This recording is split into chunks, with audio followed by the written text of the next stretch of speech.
হ্যাঁ তুমি তো বোঝো নাই, ঠিক আছে? আমার বাবা আমাকে 5 কোটি টাকা দিয়েছে, সাথে ক্রেডিট কার্ড ডেবিট কার্ড সব কিছুই দিয়েছে। আমি এবার কোরবানির বাজার করব ধুমাইয়া। হ্যাঁ আমি তো গরু কিনবো না, বুঝো না? আমি জিনিস কিনবো, তুমি দেখবা নে। আর টাকা পয়সার তো আমাদের কোনো অভাব নেই, আমরা ছোটকাল থেকেই রাজ পরিবারের ছেলে, বুঝো না? ওকে তুমি রাখো ম্যান, তুমি রাখো। না তোমার সাথে আমি পরে কথা বলবো, তুমি রাখো, ঠিক আছে? এ বাইরবো, এদিকে আও। আইতে আসি। কোরবানি তো আইছে, কোরবানি দেবা না নাকি? না কাকা, কোরবানি তো দেবই, ঠিক আছে? আর আপনি তো জানেন আমরা ছোটবেলা থেকে রাজ পরিবারের ছেলে। আমার বাবা আমাকে 5 কোটি টাকা দিয়েছে, একটা বড় দেখে কাউয়া কিনবো আর কোরবানি দেবো ধুমধাম করে, ঠিক আছে? বাইরবো, হ্যাঁ তো বুঝলাম, কিন্তু কাউয়াটা কি আসলে?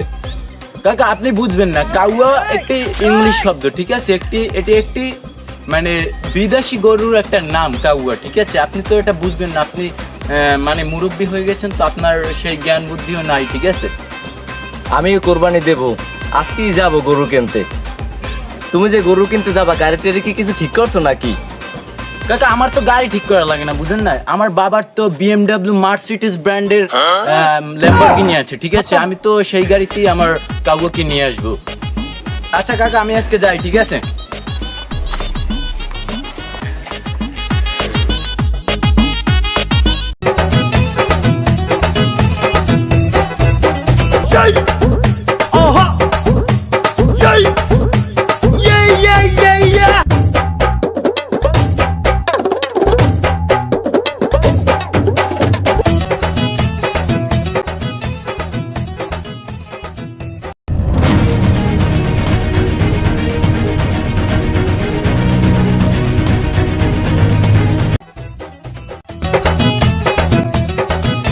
ও কাকা, কি কইছিলাম না,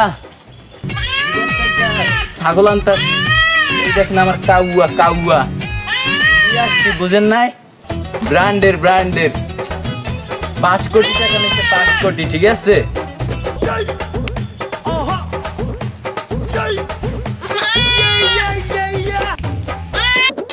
দেখছেন আমার মার্সিডিজ ব্র্যান্ডের গাড়ি, কত দাম দিয়ে ছাগল কিনছি, বুঝেন নাই? এটাকে বিদেশে বলে কাউয়া। আর আমরা তো ছোটবেলা থেকে রাজ পরিবার ছিলাম, আমরা যেই সেই জিনিস কিনতে পারি না, বুঝেন নাই?